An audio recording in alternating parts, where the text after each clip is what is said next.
কেমন আছেন? চলে আসলাম আলুর একটা চাইনিজ ভাজি। তো আমার বাচ্চারা খুব বেশি পছন্দ করে এই আলুর চাইনিজ ভাজিটা। তো ভাজিটা আমি আজকে আপনার সাথে শেয়ার করবো। দেখেন আলুর চাইনিজ ভাজি।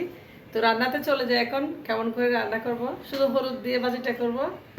তো দেখেন আমি আলুটা স্লাইস করে কেটে নিয়েছি, একদম স্লাইস করে কেটে নিয়েছি। তো এই আলুটা এখন আমি পানি ঝরিয়ে নিব। তো আমি নিয়েছি এখানে। তো আলুটা আসলে পানি ঝরানো দরকার, যেহেতু চাইনিজ ভাজি করবো আলুর। তো আলুটা একদম পানি থাকা যাবে না, আলুটা একদম ভাজা ভাজা হবে। তো এখানে হাফ কেজি আলু নিয়েছি প্রায় আমি। দেখেন পানিটা কত পরিষ্কার, তার মানে আলুটা একদম দেখেন, বুঝতে পারতেছেন দেখে আলুটা একদম পরিষ্কার হয়ে গেছে। আমি বেশ কয়েকবার ধুয়ে নিয়েছি, পরিষ্কার পানি বেরিয়ে গেছে। আলুর যে একটা কষাটা চলে গেছে, এই যে দেখেন আলুগুলো আমি একদম এই পর্যায়ে পানি ঝরিয়ে নেব।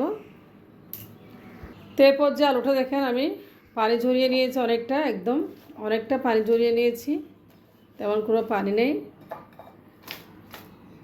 তো এখন আলুটা আমি এখানে নিয়ে নিচ্ছি। তো দেখেন আলুটা আমি একদম একটা প্লেটে নিয়ে নিয়েছি। এখন জাস্ট শুধু হলুদের গুঁড়া দিব, আর কিচ্ছু দিব না। তো দেখেন আলুটা আমি দিয়েছি হলুদের গুঁড়া। তো এখানে পরিমাণ মতো হলুদের গুঁড়া দিয়েছি আমি, দিয়েছি লবণ,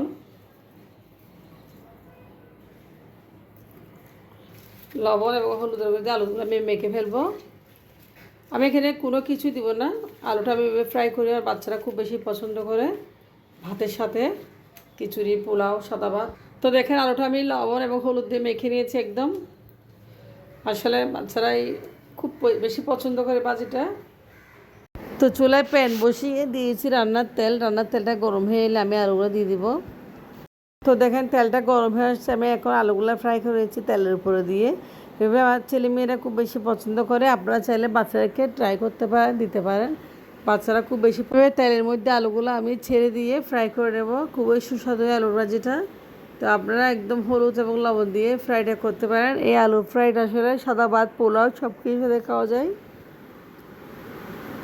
আলুর ফ্রাইটা প্রায় করে নিয়েছি, দেখেন নিচে ছেঁক লেগে গেছে, আলুগুলো একদম পুরা পুরা হয়েছে। তো আলুগুলো একটুও ভাঙবে না, শুধু লাল লাল হবে। এভাবে আলু ভাজিটা আমি করে নেব। খুব দুর্দান্ত স্বাদের হয় এই ফ্রাইটা। তো সাদা ভাত, পোলাও এবং খিচুড়ির সাথে খাওয়া যায়। বাচ্চারা তো খুব বেশি পছন্দ করে।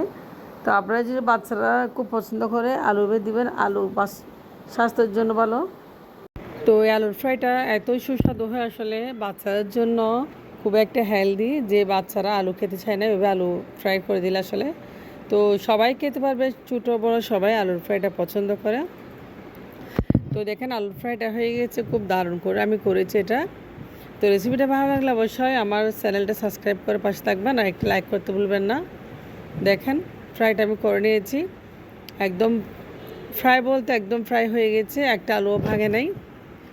তো আলুগুলো আমি একটা প্লেট এখন সার্ভ করে নেব। তো দেখেন আমি একটা প্লেট নিয়েছি, যেহেতু দুপুরে খাবে বাচ্চারা, তো প্লেটে নিয়েছি। তো আলুর ফ্রাইগুলো প্লেটে নিয়েছি, দেখেন খুব দারুণ লাগতেছে, আসলে খেতেও খুব দারুণ হবে। দুর্দান্ত স্বাদের আলুর ফ্রাই। আপনারা অবশ্যই রেসিপিটা একবার ট্রাই করবেন।